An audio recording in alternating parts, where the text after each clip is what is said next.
4,000 homes behind per year on its target.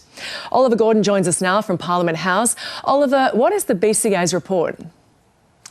So we have this target to build 1.2 million homes by the end of the decade. The Albanese government's put that forward, and actually the Business Council of Australia backs that target, but they say we're moving too slowly, and to reach that 1.2 million figure, we need to be building about 64,000 extra homes per year between now and the end of the decade. They've put forward this proposal for a $10 billion fund, basically which would see states and territories incentivised for smoothing out planning and regulation issues that are stopping the construction of houses.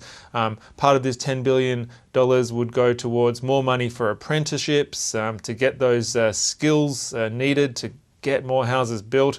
Also a fast tracking of permanent residency applications for people from overseas who have the skills needed to build houses more quickly. And critically, Gemma, in this plan from the Business Council of Australia, a proposal to move away from stamp duty towards a ongoing land tax.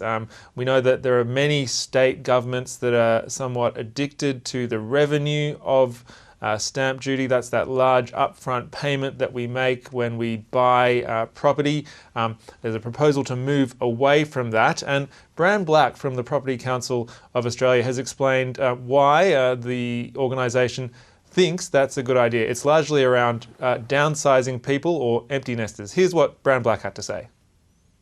You think about it from the perspective of somebody who's perhaps young and looking to move interstate and buy a home. They might be disincentivised from doing that, from freeing up a larger family home because of that large upfront cost. So any step that we can take towards abolishing stamp duty is going to be a good step.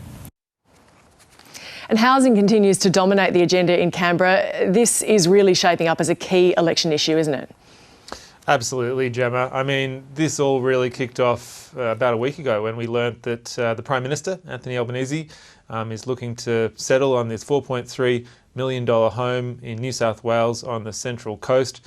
Then we saw some analysis released from the Greens about the impact of negative gearing and capital gains tax discounts. They said that if Labor's old policies were in place, about 700,000 renters could become home owners. The Labor Party was quick to sort of quell that idea and say that it's actually not on their agenda.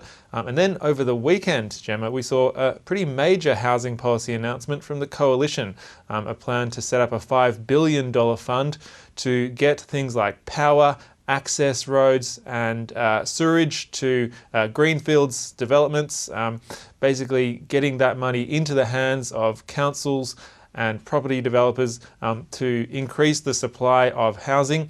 We saw a response to that policy yesterday on the Insiders program from a government minister, Murray Watt, saying that basically it's a disingenuous policy, and actually the Albanese government would be spending overall more money on housing than the Coalition. And then we've seen a response to that response this morning from Shadow Housing Minister Michael Sukkar. Here's what he had to say.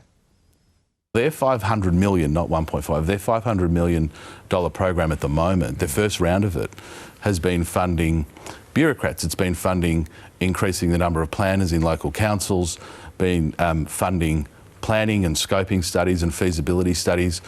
That's not infrastructure. So if they want to claim that's infrastructure, they're entitled to. Our fund will be limited to pipes, to bitumen, to concrete, the things that actually get houses moving. Shadow Housing Minister from the opposition, Michael Sukkar, basically saying that the Coalition's policy when it comes to this critical infrastructure is better than the Albanese government's. Look, lots of mud being slung either side between both the major parties, the Greens also getting involved. What's clear, Gemma, as you said in your question, is that housing is shaping as a key issue and the federal election's not too far away. Oliver Gordon there at Parliament House. Thank you.